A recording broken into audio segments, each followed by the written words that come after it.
ఆంధ్ర రాష్ట్రంలో జగన్మోహన్ రెడ్డి అరాచక అప్రజాస్వామిక రాజ్యాంగ వ్యతిరేక పాలనకు ఆంధ్ర రాష్ట్ర ప్రజలు ముగింపు పలికారు. రాష్ట్రంలో ఉన్నటువంటి ప్రజలందరూ కూడా జగన్మోహన్ రెడ్డి బాధితులే. విద్యార్థులు, యువత, మహిళ అందరూ కూడా జగన్మోహన్ రెడ్డి అరాచకానికి బలైనటువంటి వాళ్ళే. వాళ్ళందరూ కూడా జగన్మోహన్ రెడ్డిని ఈ రాష్ట్రం నుంచి తరిమి కొట్టడం కోసం ఎదురు చూసి ఎన్నికల్లో తన చైతన్యాన్ని ప్రదర్శించి జగన్మోహన్ రెడ్డికి వ్యతిరేకంగా ఓట్లేశారు. చంద్రబాబు నాయుడు గారు అధికారంలోకి వస్తే మళ్ళీ ఈ రాష్ట్రానికి గౌరవం దక్కుతుందని, అభివృద్ధి వస్తుందని చెప్పి భావించి కూటమి అభ్యర్థులను భారీ మెజార్టీ తోటి గెలిపించడానికి సిద్ధపడ్డారు.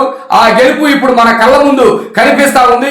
ఆంధ్ర రాష్ట్రానికి మంచి రోజులు రాబోతా ఉన్నాయనే సంకేతం స్పష్టంగా ఇచ్చినందుకు ప్రజలందరికీ కూడా ధన్యవాదాలు తెలియజేస్తా ఉన్నాం. వస్తున్న నెంబర్లు చూస్తా అంటే కుంభస్థలాన్ని బద్దలు కొడుతున్నాం అనిపిస్తుంది. ఆంధ్రప్రదేశ్ రాష్ట్ర చరిత్రలో కని విని ఎరుగని రీతిలో ఈ రోజు తెలుగుదేశం పార్టీ అలాగే కూటమి ప్రపంచము మారుమోగుతాంది. ఈ రోజు 150 పైగా స్థానాల్లో తెలుగుదేశం పార్టీ అలాగే కూటమి అభ్యర్థులు గెలవబోతున్నారు. రాష్ట్రంలో ఖచ్చితంగా మళ్లీ చంద్రబాబు నాయుడు గారి నాయకత్వంలో ఈ రోజు సువర్ణ పాలన అందించడానికి మేమందరం ముందుకు వస్తున్నాం.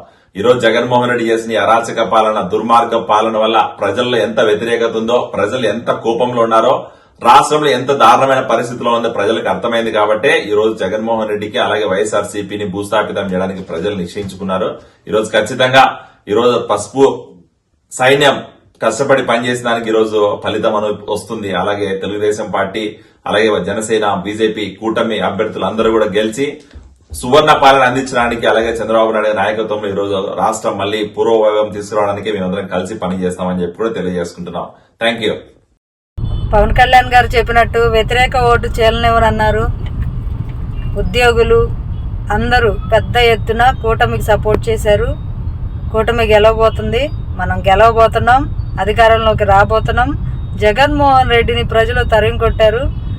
ఈరోజు పోస్టల్ బ్యాలెట్లో ఆధిక్యంలో దూసుకుపోతున్నాం. సో ఎప్పటికైనా ధర్మందే గెలుపు, పొత్తుదే విజయం, కూటమిదే పీఠం. జై జనసేన.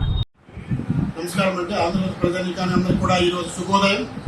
మనకి గత 5 సంవత్సరాలుగా ఈ రాష్ట్రానికి పట్టిన శని దరిద్రం అన్ని కూడా వదిలిపోతుంది. మన ఆధిక్యం చూస్తుంటే 150, 160, వైనాట్ 175 వాడికి కాదు, మనకి ఈ రోజు మన జనసేన, టీడీపీ, బీజేపీ కూటమికి వస్తున్నాయి. కాబట్టి ఆంధ్రప్రదేశ్ ప్రజలు అందరూ కూడా ఈ రోజు ఊపిరి పీల్చుకోండి. రాబోయే 5 సంవత్సరాలు దేదీప్యమాన్యంగా ఈ రాష్ట్రాన్ని సంక్షేమ పదంలో కానీ, అభివృద్ధి పదంలో కానీ పవన్ కళ్యాణ్ గారు, చంద్రబాబు నాయుడు గారు అండ్ మోడీ గారి ఆధ్వర్యంలో ముందుకు తీసుకెళ్లి సందర్భంగా తెలియజేసుకుంటున్నాను. కాబట్టి మన ఫలితాలు చూస్తుంటే అయ్యా సజ్జల రామకృష్ణారెడ్డి, రాజ్యాంగేతర శక్తి విజయసాయి రెడ్డి, మీ అందరికి కూడా చెప్తున్నాను, ఈ రోజు నుంచి మీరు చేసిన అవినీతి, అక్రమాల, అరాచకాలు అన్నిటి కూడా పై స్థాయి నుండి తాడేపల్లి గూడెంలో జగన్మోహన్ రెడ్డి చేసిన నుంచి కింద కార్యకర్త ఎవరిని కూడా విడిచిపెట్టే ప్రసక్తే లేదు. చక్రవర్తితో కలిపి కూడా మీకు తీరుస్తామని సందర్భంగా తెలియజేసుకుంటూ ఆంధ్రప్రదేశ్ ప్రజానీకానికి మరొక్కసారి శుభాకాంక్షలు తెలియజేసుకుంటూ విజయ సెలవు తీసుకుంటూ డాక్టర్ దుర్గారావు, జనసేన పార్టీ, పలాస నియోజకవర్గం. అందరికీ నమస్కారం. ఈరోజు అనూహ్యంగా ఎన్డీఏ ప్రభుత్వం అధికారం రాకపోతా ఉంది. ఏ దుర్మార్గమైన నరకాసుర రాక్షస ప్రభుత్వానికి చమరగీతం పాడుతున్న ఆంధ్ర రాష్ట్ర ప్రజలు, ఏ సంక్షేమంతో రాష్ట్రాన్ని సంక్షోభంలో ముంచేసి రాష్ట్రాన్ని రావణ కాష్టం చేసిన మహిళలకి, ఎస్టీ, ఎస్సీ, బీసీ మైనార్టీలకి, ముస్లిమ్స్కి ఉప్పుపాతరేసి వాళ్ళ స్కీములన్నీ నాశనం చేసిన, రాజధాని లేని, పోలవరం లేని, జోన్ లేని, ప్రత్యేక హోదా లేని ఈ రాష్ట్రాన్ని పూర్తిగా నరకాసుర చరిత్ర నుండి ఈరోజు జగన్మోహన్ రెడ్డి విముక్తి పరిపాలన విడుదల కాబోతా ఉంది. ఇది ఒక మంచి శుభ పరిణామం. రాష్ట్రంలో ప్రజలందరూ కూడా జనసేన, తెలుగుదేశం పార్టీ, బీజేపీ కూటమిని ఆదరించారు. పూర్తి స్థాయిలో సంక్షేమం అని చెప్పి, మా ఇంటికి పదవులు వచ్చాయని చెప్పి, మా ఇంటికి రకరకాల వస్తువులు వచ్చాయని చెప్పి, అదేవిధంగా తాయిలాలు వచ్చాయని చెప్పిన జగన్మోహన్ రెడ్డి గారి మాటలన్నీ కూడా అబద్ధాలయ్యి, జగన్మోహన్ రెడ్డి గారు మండదా అన్న, మండదా చెల్లి, మండదా తమ్ముడు, మండదా అని చెప్పిన మీరు ఈరోజు రాష్ట్ర ప్రజలు మండారు, మార్పును కోరుకున్నారు. రాష్ట్ర ప్రజలు ప్రతి ఒక్కరు కూడా నీకు వ్యతిరేకంగా తిరిగిపోతున్నారు. ఇది నీకు చెంపపెట్టు. మళ్ళీ మీ ప్రభుత్వ అధికారం వచ్చే ప్రసక్తే లేదు. రాష్ట్రమంతా కూడా రావణ కాష్టం చేసి కులాల పేద, మతాల పేద చిచ్చులు పెట్టి ఈ రాష్ట్రాన్ని పూర్తిగా విధ్వంసం చేశావు. రాక్షస ప్రభుత్వాన్ని నడిపించావు.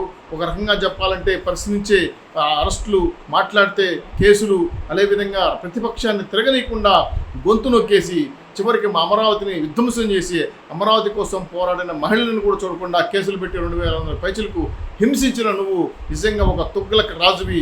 ఈ తుగ్లక్ పరిపాలనకి చమరగీతం పాడుతున్నారు. ఈ రాష్ట్రం విడుదల కాబోతా ఉంది. రాబోయే సూర్యుడు ఈరోజు చంద్రుడిగా మారి రాష్ట్ర పూర్తిగా చంద్రబాబు నాయుడు గారి నాయకత్వంలో పూర్తి స్థాయిలో కుటుంబ అధికారం రాబోతా ఉంది. 160 సీట్లు ప్లస్తో ప్రభుత్వం ఏర్పాటు చేయబోతున్న విషయాన్ని సుస్పష్టంగా ఈరోజు సంకేతాలు వస్తున్నాయి. పోర్టల్ బ్యాలెన్స్ కానీ, ఉద్యోగస్తులు కానీ అనేక రకంగా నువ్వు చేసిన దమనకాండని, దాష్టికాన్ని, విధ్వంసాన్ని ఏదైతే ప్రజాప్రస్థానంతో కూర్చడం మొదలుపెట్టావో ఆ విధ్వంసం కంటిన్యూగా 5 ఏళ్లలో ల్యాండు, శాండు, వైను దుర్మార్గంగా దోచేసి ఈరోజు రాష్ట్రాన్ని సర్వనాశనం చేశావు. ఇటువంటి ముఖ్యమంత్రి చరిత్రలో ఉండడు. ఇటువంటి దుర్మార్గమైన పరిపాలన ఎప్పుడు చరిత్ర జరగదు. ఈ 5 ఏళ్ళు వైసీపీ పరిపాలన ఒక చీకటి రోజులుగా రాష్ట్ర ప్రజలు గుర్తుపెట్టుకుంటారు. ఇలాంటి దుర్మార్గమైన ముఖ్యమంత్రి ఈ రాష్ట్రానికి రావడం అనేది మాకు చాలా బాధాకరం. అందుకే ఒక్క ఛాన్స్ అని చెప్పిన నువ్వు పూర్తిగా రాష్ట్రాన్ని నాశనం చేసావు. ఎప్పటికీ నీకు ఛాన్స్ ఇవ్వరని చెప్పి తల్లిని, చెల్లిని, కుటుంబ సభ్యుల్ని పూర్తిగా దూరం చేసుకొని ఒంటరివాడైపోయి ఫ్రస్ట్రేషన్లో సైకో ముఖ్యమంత్రిగా మారిపోయి నువ్వు రాష్ట్ర ప్రజల్ని దాష్టికానికి గురి చేసావు. పోలీసుల్ని పూర్తిగా నీ యొక్క కార్యకర్తలుగా వాడుకున్నావు. నిరుద్యోగుల్ని ఉపాత్ర వేసావు. డిఎస్సి పేరుతో మోసం చేసావు నిరుద్యోగుల్ని. అదేవిధంగా ఉద్యోగస్తులకు జీతాలు ఇవ్వకుండా నానా కష్టాలు పెట్టించావు. ఇది కాకుండా రాష్ట్రంలో ఉన్నటువంటి ముస్లిమ్స్ని చంపేశావు. దళితులు చంపి డోర్ డెలివరీ ఇచ్చావు. పూర్తి స్థాయిలో బీసీలు రక్షణ లేకుండా మా అక్కని ఏడిపిస్తారని చెప్పి దానికి ఆనందగౌడ అనే వ్యక్తిని పెట్రోల్ బస్ తగలబెట్టావు. దళితుని డోర్ డెలివరీ చేసిన నువ్వు ఈ రాష్ట్ర మహిళలకి ఏమాత్రం జీవించలేని హక్కు లేకుండా చేసి పారేసావు. రాష్ట్రంలో 3 అఘాయిత్యాలు జరుగుతున్న మహిళలపైన ఎంత దుర్మార్గమైన పరిపాలన చేసిన నువ్వు. అందుకే ఈ రాష్ట్రానికి మాకు అక్కర్లేదు, హలో ఏపీ, బై సిపి అని రాష్ట్ర ప్రజలను కూడా తీర్పు సిద్ధమయ్యారు. ఇది తెలిసి నువ్వు లండన్ పారిపోతావా, జైలుకి వెళ్తావా, లేదంటే ఊర్లో ఉండకుండా వేరే దేశానికి వెళ్ళిపోతావు అనే విషయాన్ని ఇంకా మీ నాయకులు, మీ కార్యకర్తలు మెచ్చుకోవాలి. మీ పుట్ట మునిగిపోయింది, మీ ప్రభుత్వం పడిపోయింది. ఈ దుర్మార్గ ప్రభుత్వాన్ని విధ్వంసం చేసి రాష్ట్ర ప్రజలు తీర్పునిస్తున్నారు. నీకు గొప్ప గుయ్యమనే తీర్పు వస్తూ ఉంది. ఇప్పటికే తెలుగుదేశం పార్టీ, బీజేపీ, జనసేన కూటమి అధికారంలో ఉంది. దేశంలో ఎన్డీఏ ప్రభుత్వం అధికారంలోకి వస్తూ ఉంది. ఇవన్నీ చూసిన తర్వాత రాష్ట్ర ప్రజలు చాలా స్పష్టమైన, అనూహ్యమైన, అద్భుతమైన, తెలివితో కూడిన తీర్పు ఇవ్వబోతున్న విషయాన్ని నీకు ఈరోజు కనబడింది. ఈ రాష్ట్ర ప్రజల్లో ఒక నియంత్రణగా మారి నువ్వు రాష్ట్ర ప్రజలను పాలేగాళ్ళు చేసి పూర్తిగా నీ యొక్క సామ్రాజ్యాన్ని, పూర్తిగా నీ చుట్టూ చెంచగాళ్ళని అడ్డం పెట్టుకొని ఏ విధంగా రాష్ట్ర వనరులను దోచుకున్నావు, రాష్ట్ర ఆస్తులను దోచుకున్నావు, అప్పులు పాలు చేసేవన్న విషయాన్ని చాలా స్పష్టంగా కనపడతా ఉంది. కాబట్టి ప్రజలందరూ కూడా కరెంటు ముట్టుకుంటే కాలిపోతున్నాం. ఆస్తి పన్ను 1000% పెంచేసావు, వచ్చాదులు 3 సార్లు పెంచేసావు. రాష్ట్రంలో పూర్తి స్థాయిలో అధిక ధరలు పెరిగి జీవించలేని పరిస్థితి. నిరుద్యోగులు పక్క రాష్ట్రంలో అడుగుతుంటున్నారు. పూర్తిగా ఈ చదువు లేకుండా విధ్వంసం చేసావు. చదువు లేకుండా పక్క రాష్ట్రానికి వెళ్ళి కూలి పని చేసుకుంటున్నారు. ఒక రియల్ ఎస్టేట్ నాశనం అయింది. బిల్డింగ్ వర్కర్స్ ఇల్లు పాలయ్యారు. మహిళలకు రక్షణ లేకపోతా ఉంది. అనేక అంశాలపైన కుల, మత, ప్రాంతీయ పరంగా పూర్తి స్థాయిలో విధ్వంసం చేసి ఈ రాష్ట్రాన్ని రవాణా కష్టం చేసిన నువ్వు ఈ ప్రభుత్వంలో ముఖ్యమంత్రిగా ఏమాత్రం అర్హుడు నుంచి తీర్పు అర్హత లేదు. కాబట్టి ప్రజలు ఈ విధంగా తీర్పిస్తున్నారు. నీకు ఇది మామూలుగా తీర్పు కాదు, ఇది నీకు గొప్ప గుయ్యం అనేది తీర్పు. రాష్ట్ర ప్రజలు ఒకసారి ఆవేశపడితే, అదేవిధంగా వాళ్ళ నిరసన తెలియజేస్తే ఎలా ఉంటుందో నీకు ఈ సందర్భంగా తెలుస్తుంది. ఎంత విర్రవీగావో, అధికార మతంతో ఎంత దుర్మార్గంగా విమర్శించావో మీకన్నిటికీ కూడా ఇది పరాకాష్ట. ఇదే నీకు ఆఖరి క్షణం, ఇదే నీకు ఆఖరి ముఖ్యమంత్రి పదవి. జీవితంలో ఇంకొక రాజకీయాలు రాలేవు, నీ పార్టీ ఉండదని కబడ్దారని హెచ్చరిస్తుంది. రాష్ట్రంలో ఈ రోజు రాక్షస పాలన అంతం, కూటమి విజయాన్ని ఎవ్వరూ ఆపలేరు. ప్రజలందరూ కూడా ఈ రాష్ట్రంలో రాక్షస పాలన అంతం కావాలి, రామరాజ్యం కావాలి అని కోరుకున్నారు. దానిలో భాగంగానే ఈరోజు ఈ ట్రెండ్స్ 1 అవర్లోనే 1 సైడ్ ట్రెండ్స్ ముందుకు పోతున్నాయి. అంటే దీని అర్థం ప్రజలు ఎంత కసిగా ఉన్నారు ఈ రాక్షస పాలన మీద, ఈ జగన్మోహన్ రెడ్డి పాలన మీద అని అర్థం చేసుకోవాల్సినటువంటి అవసరం ఉంది. రాజధాని లేదు, పోలవరం లేదు, అమరావతి లేదు, సంక్షేమ అభివృద్ధి కార్యక్రమాలు ఏమీ లేవు. బటన్ నొక్కుడే కార్యక్రమంగా పెట్టుకుని బటన్ నొక్కినా డబ్బులు పడకుండా ప్రజలను పీడించి పిప్పి చేసి, ఏదైతే పురాణాలలో నరకాసురుని వధ జరిగితే ఏ విధంగా ఉంటుందో ఆ విధంగా నరకాసుర వధ జరగాలని ముక్త కంఠంతో ప్రజలందరూ కోరుకున్నారు. దానిలో భాగంగానే ఈరోజు ట్రెండ్స్ అన్ని కూడా ఆ విధంగానే ముందుకు పోతున్నాయి. తెలుగుదేశం, జనసేన, బీజేపీ కూటమి ఘన విజయం సాధించింది. మేము ముందు నుండి చెప్తున్నట్టుగానే తెలుగుదేశం పార్టీని ప్రజలు ఆదరించారు. రాష్ట్ర ప్రజల భవిష్యత్తు చంద్రబాబు నాయుడు గారికి పట్టం కట్టారు. జగన్మోహన్ రెడ్డి గత 5 ఏళ్లలో చేస్తున్న అరాచకం, అవినీతి, అన్యాయం రాష్ట్ర ప్రజలు తిరగబడ్డారు. జగన్మోహన్ రెడ్డి తన బాబాయిని గొడ్డలు పోటేస్తే ఆంధ్ర రాష్ట్ర ప్రజలు ఓటుపోటు ద్వారా జగన్మోహన్ రెడ్డిని సర్వనాశనం చేశారు. జగన్మోహన్ రెడ్డి, నువ్వు ఒక్క అవకాశం అని అధికారంలోకి వచ్చావు. ఇక ఇదే నీకు చివరి అవకాశం. ఇక లేదు, నీకు మొన్న ఇచ్చారు అవకాశం. ఇక ముందు నువ్వు రాజకీయాలకు కూడా పనికిరావు. ఎందుకంటే నువ్వు రాజకీయాల్లో చల్లని నాణ్యమని ప్రజలకు అర్థమైంది. ఈ విజయం చూస్తే వన్ సైడ్ కూటమి విజయం ఇది. నువ్వు ఎన్ని కపట నాటకాలు వేసి నా వాళ్ళు అని నువ్వు ఎన్ని బీరాలు పలికినా సరే ప్రజలు నిన్ను మట్టి కనిపించారు, నిన్ను పాతాళంలో తొక్కేశారు జగన్మోహన్ రెడ్డి. ఇక నువ్వు లేవాలంటే నువ్వు కాదు కదా, నీ తాతలు దిగొచ్చినా సరే నువ్వు రాష్ట్రంలో లేచే పరిస్థితి లేదు. ప్రజలకు కావాల్సింది అభివృద్ధి, సంక్షేమం. కానీ నీలాగా రాష్ట్రాన్ని దోచుకుని అప్పులు తీసుకొచ్చి సంక్షేమం కాదు జగన్మోహన్ రెడ్డి. ఆంధ్ర రాష్ట్ర ప్రజల భవిష్యత్తు చంద్రబాబు నాయుడు గారికి పట్టం కట్టారు. రేపొద్దున చంద్రబాబు నాయుడు గారి సారథ్యంలో ఆంధ్రప్రదేశ్ వెలగబోతుంది. గుర్తుపెట్టుకో, నీలాంటి అక్రమార్కుడు ఉండాల్సింది జైల్లో, రాష్ట్రంలో కాదు. ఇది తెలుగుదేశం పార్టీ కార్యకర్తల, రాష్ట్ర ప్రజల విజయం ఇది. నియంతల అహంకారపు గోటల్ని ఈరోజు బత్తల కొట్టాం. 5 ఏళ్ల నీ నిరంకుశత్వ పరిపాలనకి చరమగీతం పాడాం.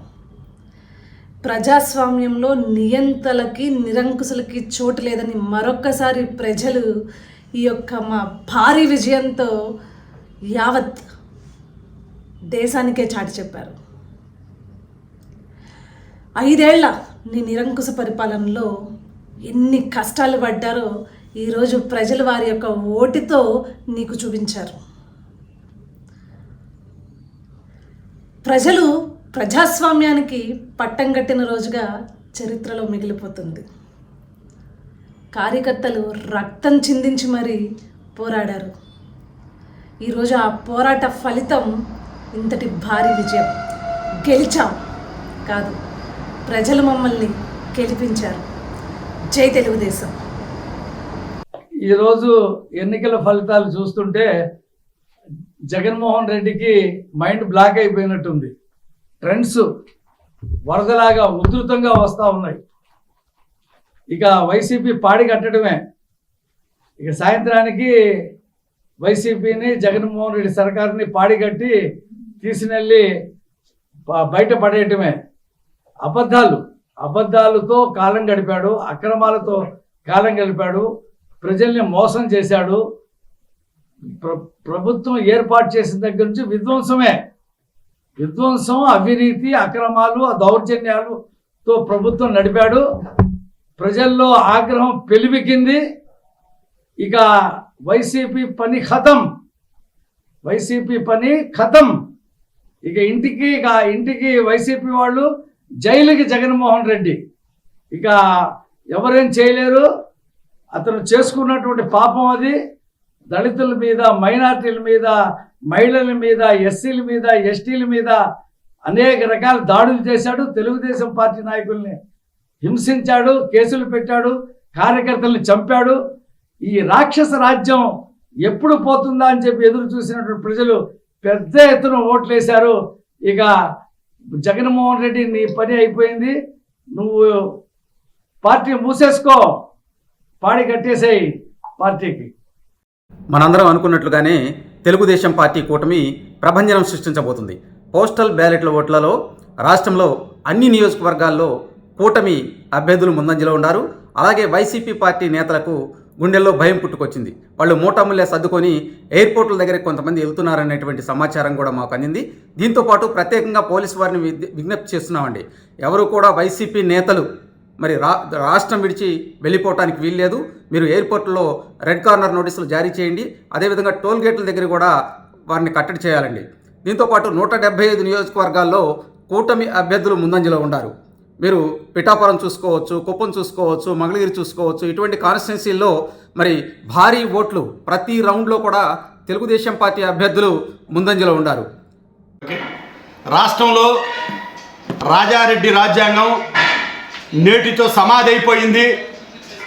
151 సీట్లతో 2019లో అధికారంలోకి వచ్చినటువంటి జగన్మోహన్ రెడ్డి రాష్ట్ర ప్రజల్ని ఒక నియంతలాగా పరిపాలించాడు, ఒక హిట్లర్ లాగా పరిపాలించాడు, ఒక కిమ్లాగా పరిపాలించాడు.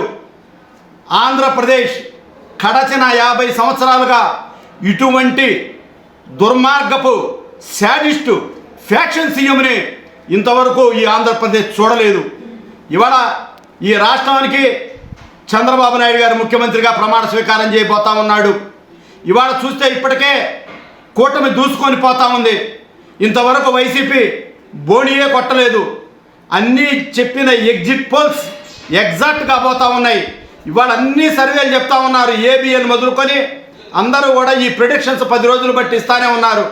అయినా కూడా సైకో సజ్జల రామకృష్ణారెడ్డి, జగన్మోహన్ రెడ్డి మేము గెలవబోతున్నామని చెప్పేసి వైకాపాకి కౌంటింగ్ ఏజెంట్లు లేక వాళ్ళని నిలబెట్టుకోవటం అనేక రకమైన అబద్ధాలు ఆడారు.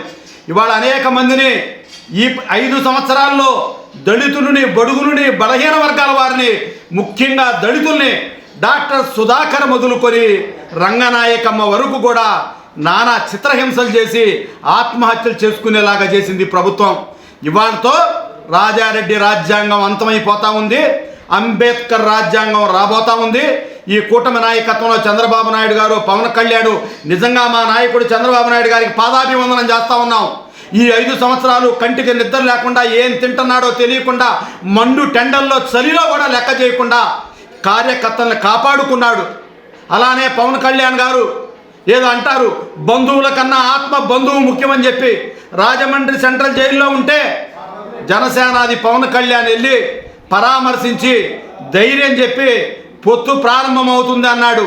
ఈ సందర్భంగా ఒకటే గుర్తు చేస్తా ఉన్నా, ఆంధ్రప్రదేశ్ అసెంబ్లీలో చంద్రబాబు నాయుడు గారిని ఏ రోజైతే వైకాపా నేతలు అవమానించారో ఆ రోజే చెప్పాడు, ఈ కౌరవ సభకి ముఖ్యమంత్రిగానే వస్తాను తప్ప నేను ఇక రాను అన్నాడు. ఆ రోజే అచ్చెన్నాయుడు గారు చెప్పాడు, మీ పతనం ఈ రోజు నుంచి స్టార్ట్ అయింది జగన్మోహన్ రెడ్డి అన్నాడు. అన్నట్టే పతనం స్టార్ట్ అయిపోయింది. అక్కడ కూడా షర్మిల ముందంజలో ఉంది. బాబాయి చంపిన పాపం ఊరకపోదని చెప్పి చెప్తా ఉన్నా. ఇవాళ కూటమి 160 సీట్లు గెలుస్తుందని చెప్పి డంకా బాయించి చెప్తా ఉన్నా.